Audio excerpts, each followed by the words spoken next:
Hey, Kate, what are we celebrating today? Today is Fettuccine Alfredo Day, Ballet Day, Send a Card to a Friend Day, and Love Your Robot Day. Which will you do first? Oh, probably. I'm torn between ballet and send a card to your friend.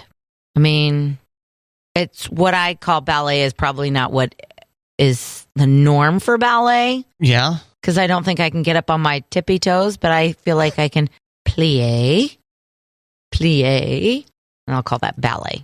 Okay. Yeah. You can turn around, right? You can just spin? Well, I can, not on my toes. Just turn around in a circle. Yes, just turn around in a circle. Absolutely. Nailed it. Close enough. What about you? Well, I just read over the weekend, I read an article about this person was like, you know what? I've given up on giving Christmas gifts. Instead, I just send gifts, like birthday gifts as well. Like if I see something that I think a friend might like, I just send them a thing. You know? Oh, nice. So that's what that or send your friend a card day kind of reminds me of. But there was one that stuck out, obviously, because I can't remember which one it was. What was the I'm first guessing one? yours is Love Your Robot and not Fettuccine Alfredo. That's right. Love Your Robot. Yeah, I was curious. Yeah. You have a Roomba now? I did a trial with a generic Roomba. Oh. Yeah. Not so hot? I gave it back. You gave it back? Yeah. What do you mean? Someone lent you it? I mean, it was gifted to me, and I gave it back saying, this isn't going to work for us, so I gave it back. You de-gifted? No, it wasn't like a de-gift. Like somebody was like, hey, I don't know what to do with this. Do you want to try it for a little bit to see if you want to buy it? And then they were like, what did you think? And so I felt bad for having it but not using it. So I said, we're not using it as much. So I was like, do you want it back? And she's like, yeah, that'd be great. So it worked out. We're just not impressed with it? No, it just didn't go around my stuff as well as I thought it would. Oh, okay. And I mean, like chairs, like the dining table chairs, Mm-hmm. like it just didn't go around. It just stopped. Was it a name brand Roomba? No, it was generic. Generic. Okay. Yeah. So what about you? You still love your robot? Yeah, mine's a Robo-Rock robot vacuum. And yeah, when I get home, I guess I should just go ahead and get on the ground, stomach on the ground, and wrap my arms around it. Aww. Love you. Love you, robot. Thanks, Robot Vac. Way to go. Have you decorated yours yet? I didn't know that was something I was supposed to have done. I mean, googly eyes, doesn't it seem just like appropriate for your robot? Oh, yeah, you're right. It should have googly eyes at least. Good point. Googly eyes for sure. Maybe a little wig. Oh, that'd be nice. Okay. All right. I'll work on that. Okay. Thanks, Kate. Yup. Hey, Kate, the headline is TikTok secret menus are driving food service workers nuts. Okay. I could see that. Didn't we recently talk about fast food hacks? Not that long ago, And I not think. doing the hacks or not doing the secret items or secret menu items. You had shared some secret menu items, and then, we talked about how I'm too self-conscious to do it. Right. Yeah. And so they say that some Waffle Houses put up some handwritten signs that said, order from the menu. We're not making anything you saw on TikTok. But then they talked to Waffle House corporate, and they said, no, we're not discouraging our restaurants to stay strict to the menu. They can do what they want. Apparently, this TikToker was telling people how to hack together a waffle sandwich at Waffle House. Okay. Where it's a Texas bacon melt with waffles instead of bread. But it ended up costing like $20. Boy. And so this is a trend that happens is someone on TikTok says, oh, you got to order stuff this way. And then there's a run on that item. So I guess at Chipotle, this person has hacked together something that tastes like a Philly cheesesteak. Oh, that's interesting. Yeah, by getting the quesadilla with steak and fajita veggies inside, then dipped in Chipotle vinaigrette mixed with sour cream. Oh, I was going to say the queso on there. And the vinaigrette mixed with sour cream, I guess, gets close to that Philly cheesesteak Italian kind of sauce or whatever. Creamy Italian. Yeah. Okay. And I guess Chipotle in that case had said, yeah, they don't have a lot of that vinaigrette, Like a lot of times they get demands on things that they're not used to having in stock. Gotcha. So it's one of the deal with these, when these secret menus become not so secret, fast food restaurants like, oh, we didn't order enough of that ingredient. I mean, I Or also could see like somebody new to Chipotle as an employee being like, wait a minute, we're supposed to do what? We need to do what? This is not how I was taught at Chipotle school. Yeah. At burrito school. Yeah, burrito school. Or hamburger university if you're a McDonald's type. Right. Although hamburger university is actually what McDonald's management goes through. I'm not sure if burrito school is what the Chipotle people go through, but let's go with that. I like that idea. Escuela Burrito. Oh, look at you getting all fancy with the Spanish. Yeah. Gracias. De nada. Thought you were going to respond with C. No. De nada. Whenever I say thanks, you say yes. I say you're welcome. No. I'll let the listener decide. Okay. Matt, Super Bowl's this weekend. Dun-na. Okay, so Super Bowl this weekend, Kansas City Chiefs versus Philadelphia Eagles. And a lot of people are calling this the Kelsey Bowl because Jason Kelsey, who's the center for the Eagles, and Travis Kelsey, who's tight end for the Chiefs. They are brothers. This first time brothers are facing off together in the Super Bowl. Okay? Yes, that's right. Yes. So there is a petition right now at change.org that I got in at the ground floor. I got in when there was under 5,000 signatures, but they were looking for 7,000. Now they're looking for 200,000 signatures for Mama Kelsey, Donna Kelsey, to flip the Super Bowl coin. Think it's going to work? How cute is that, though? Oh, that they came up with that idea that you should do it? Yes. Like, wouldn't that be great if Mama Kelsey was like, all right, boys, I know you've been dreaming about this since you were little. Yeah, have you seen her jersey that's half KC, half Philly? It's pretty cute. Yes. I love it. Yeah. So she has been quoted in the media saying that the boys have been dreaming about this all their life. But I was listening to their podcast and they were talking about, we didn't want to play. Our dream wasn't to play each other. Our dream was to play for the same team together, for the Cleveland Browns. And it didn't work out. So now we're in the Super Bowl playing each other. So mom wins either way. Yeah. Right. And she could end up with a new grandkid. Yes. Right. You see that story? Yes. Jason Kelsey's wife will be 38 weeks pregnant on Super Bowl Sunday. So her guest is her OB. Yeah. Fantastic. Which I think that's, they're calling it the Kelsey Bowl. If a Kelsey is born at the Super Bowl, then you have to call it the Kelsey Bowl for sure. Oh, just change the name of it for the future?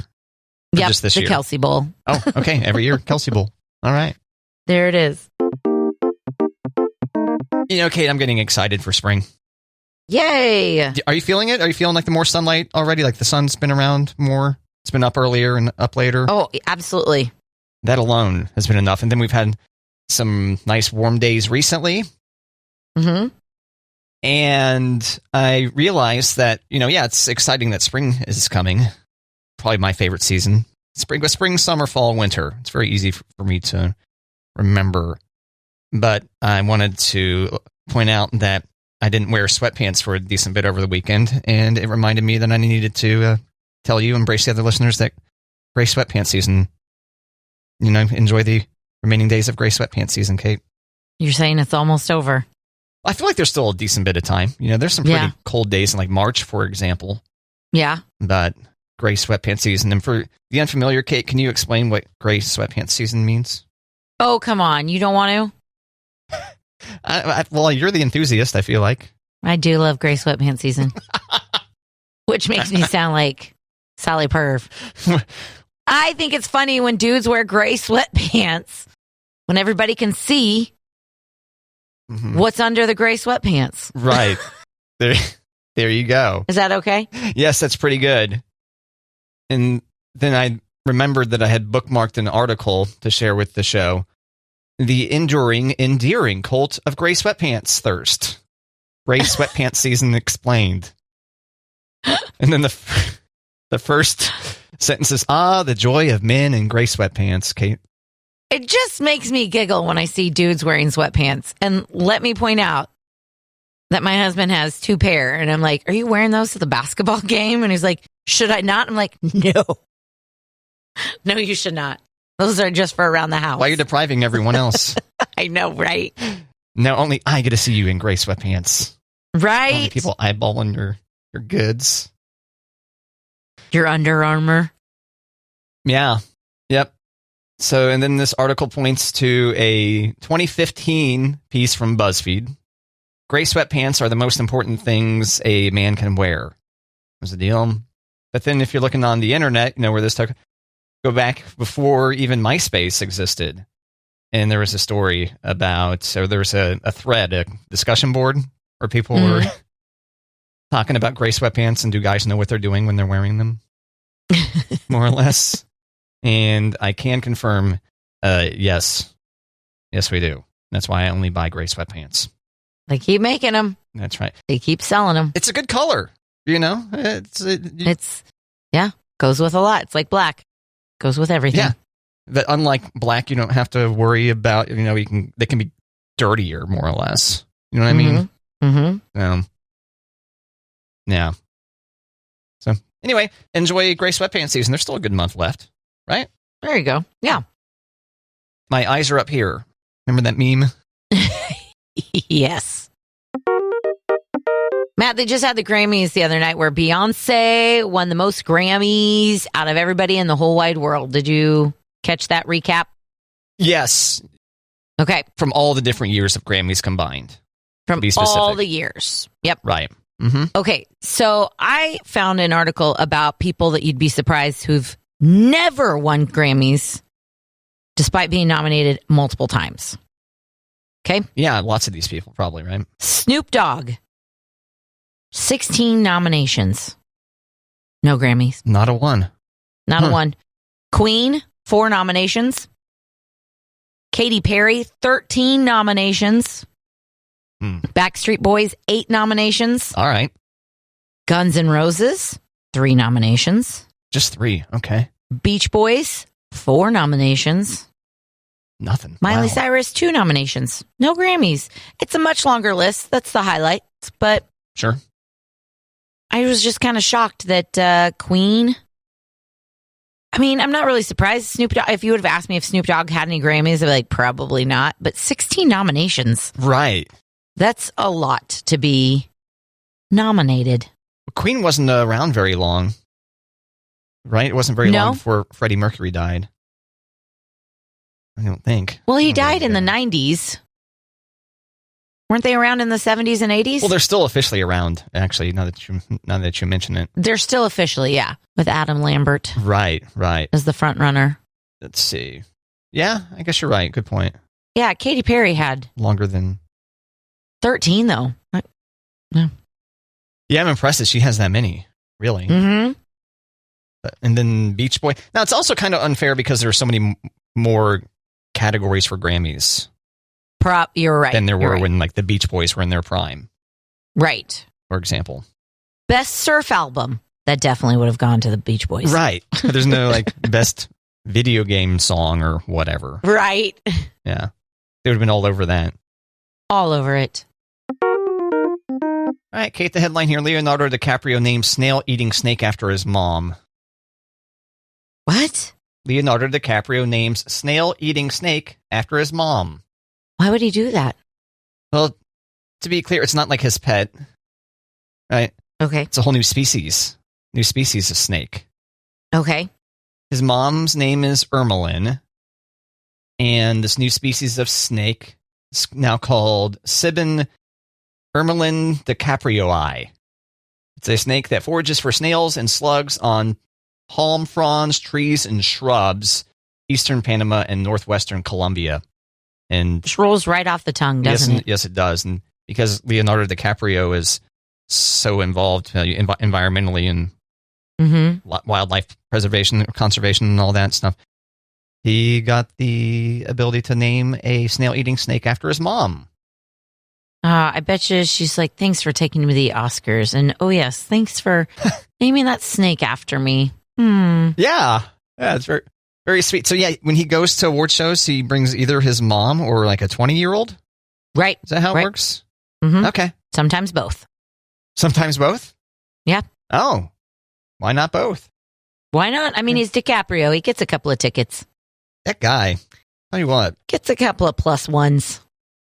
He's like, I can take horrible care of myself and I can have 20-year-old girlfriends forever. Forever. I shouldn't say horrible, but you like look at young Leonardo DiCaprio, for example, and compare him to young Brad Pitt, and then you watch Once Upon a Time in Hollywood, and you're like, huh, one of these guys is taking far better care of himself. One of them works out. I haven't seen. Is that the one he finally won the Oscar for? No. Quentin Tarantino? No. Leonardo. Oh, I don't know. Did he win an Oscar? He did win an Oscar. But it wasn't for that? I don't know. That's what I was asking. Oh. Okay, well, let's find out. Leonardo. Let's find out. DiCaprio. It's a race here. I'm Matt and Kate. I'm butchering the spelling and hoping that Google will fix it for me. No. What? It wasn't Once Upon a Time in Hollywood. What was it? That's too new. What was it? Well, I'm trying. It's thinking. As a best actor. Was it for The Aviator, maybe? No, it was later than that. Really? Oh, yeah. Oh, I'm almost there. Okay. Maybe. Get it. He's won one Oscar. Oh, The Revenant. Ah. Where he fights a lion or something? What's he do? A bear. A bear, that's right. Let's be reasonable here. Leonardo DiCaprio. So congrats, Leonardo DiCaprio's mom, for not only having, this iconic kid, successful actor, but now has a snake named after her, thanks to him. But now he had and I guess when I heard you say named a snake, I thought you meant like pet snake, but no, like a species of snake, a whole right? species. That's right. A whole species. Yep. Wow. Sibon Ermelin DiCaprio. How do you spell Sibon? Sibon? Siobhan. Siobhan? Oh, okay. Yeah, you're right. Siobhan. Siobhan Ermelin DiCaprio. It's still not coming out of my mouth very good. No. I give up. Good try, though. Thanks. Matt, celebrity birthdays today. Happy birthday to you. Happy birthday to you. Happy birthday, dear celebrities. Happy birthday. All right, whose birthday? Oh, I thought you were going to finish it. Okay. I wanted to have my own twist. I wanted my own twist on it. Okay. Very original. Thank you. Ashton Kutcher. How old is Ashton today? Oh, Ashton Kutcher. Oh, it's a quiz, a celebrity birthday quiz. How old is Ashton Kutcher? Let's see. And in this case, I do not get multiple choice. I just have to do my best. Right. I guess that Ashton Kutcher is 46. Oh, so close. 45. 45. Yep. Oh, okay. Okay. Chris Rock celebrating a birthday today. How old is Chris Rock? 51. 58. 58. I thought, as I was saying this, like, that's too young. All right. Garth Brooks celebrating a birthday today. And Garth Brooks is going to try to trick you because he colors his hair a lot. So. And his beard. I guess his beard. I guess beard is hair. Yeah. Yep. How old's Garth Brooks today? Let's see. Garth Brooks. I will say Garth is 71. Garth is 61. 61. See, he's tricking you. He overcompensated. Yep. Happy birthday. Yeah, and embrace the gray. Come on. Yeah. Or pay for it. Whatever. Looks so natural, no one can tell. Just for men's gel. Right, Kate? Sure. Do you not remember that jingle? I don't. Oh. I know. Bummer. I wasn't really the demo for that one, though. Doesn't matter. Okay. I mean, I'm always going to remember the Toys R Us jingle, but just for men. Yep, not on my radar. No. I was going to say such and such pad has wings, but I can't remember. Can't remember it. It's not my wheelhouse. Yeah, I don't know that one either. Isn't that a thing? Maxie has wings, maybe? I don't know. Red Bull gives you wings? Oh, that must be it. I get those two confused all the time. Yeah. Where are you at on the Chinese spy balloon, Kate? Are you excited? You find it thrilling? I did see something. One of my college friends posted something about everybody's all up in arms about the Chinese spy balloon, but everybody's on the Chinese app with the videos all day, every day with TikTok. Right. So it's like, oh, valid point, Will. Valid point. Yeah, I kept on seeing all the headlines, Chinese spy balloon. And then I was like, oh yeah, that's right. I was supposed to see Chinese spy balloon perform in Lawrence during the pandemic, but the tour was canceled due to COVID-19, and their bass player also died due to COVID. Chinese spy balloon. They were a one-hit wonder. Yeah, it was a good one. Yeah. It was. Okay, I forgot to ask the results from the spelling bee. What happened with the spelling bee? So last we heard, it's on Friday, your little one, Elliot, 11? 11. Oh, she's almost 11. 2 weeks, she'll be 11. Happy almost birthday, Elliot. Yeah, but 5th grade, spelling bee, she got out in the 2nd round. Oh. I know. So did you ground her for the rest of the weekend? Okay, no, I didn't. I felt so bad because I saw it on her face when she messed up the word and she went back to try to fix it. And they're like, sorry, you have to keep with what you first said. So like in front of the whole school. And so like kind of like flop on her face. But okay. Afterwards, I'm talking to some other parents, they're taking pictures, whatever. And I'm talking to some parents and they're like, well, we stayed up really late studying words last time. I'm like, whoa. There were words to study. And they're like, oh yeah, they gave us all a packet to study. So Elliot's kind of upset. And she's kind of like, well, that sucked. And I'm like, hey, why didn't we study for this? And she's like, yeah, I forgot. I'm like, okay, well then you can't get really upset about it if you're not going to put in the time for it, Yeah, and she was the representative for the class, is that right? For her class, For her class? Yep. So let the whole class down. Turned out 8th grader won, but the 2nd round, like they had some weird words that I'm like, I would not have known that word for sure. So she got out on reservation.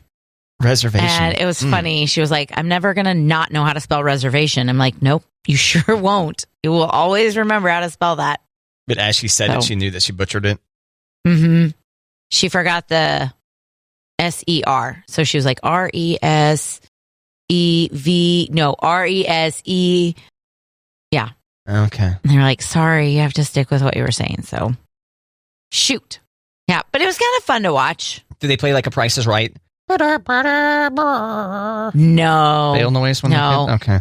And there were some kids who were cheering for one of their classmates, and one of our teachers was like, whoa. There's no cheering? We don't do that. Everyone has to sit in silence in the gym and watch? Yep. Really? Yep. Okay. Because it was like in between, like the one kid would get it right, and they'd be like, whoa, and they're like, stop. Because it would rattle the other kids. So you could applause in between rounds, but not in between spellers. Oh, okay. Yeah. Interesting. Yeah. All right. So will she do it again? I hope so. She's a good speller. I felt bad for her because, like, that's if you miss a word on your spelling test, like nobody really knows. But if you miss a word in front of everybody, everybody knows. Yeah. But all those other people weren't in the deal, so right. True. They can go. I was trying to think of some kind of spelling focused pun, but they can go to HE double hockey sticks. Sure, no, I'm just kidding. Let's go with that. Close enough. I was a grown up when I heard that for the first time. I was like, where was that my whole life? That's fantastic. I think I was hosting a show with you when I first heard that one. Really? I think so. Okay. Yeah. Okay. It's very popular with the children. What's wrong with just spelling the whole thing out? Well, they're kids. They're not supposed to spell cuss words. Don't they know what hockey sticks look like? Yeah, that's why they say it, but then they're at least not saying HELL. Well, now I think about it, the J looks kind of like a hockey stick, so they might be thinking that you're spelling hedge. No, I don't think so. You don't think so? Oh, okay. No, I think they get it.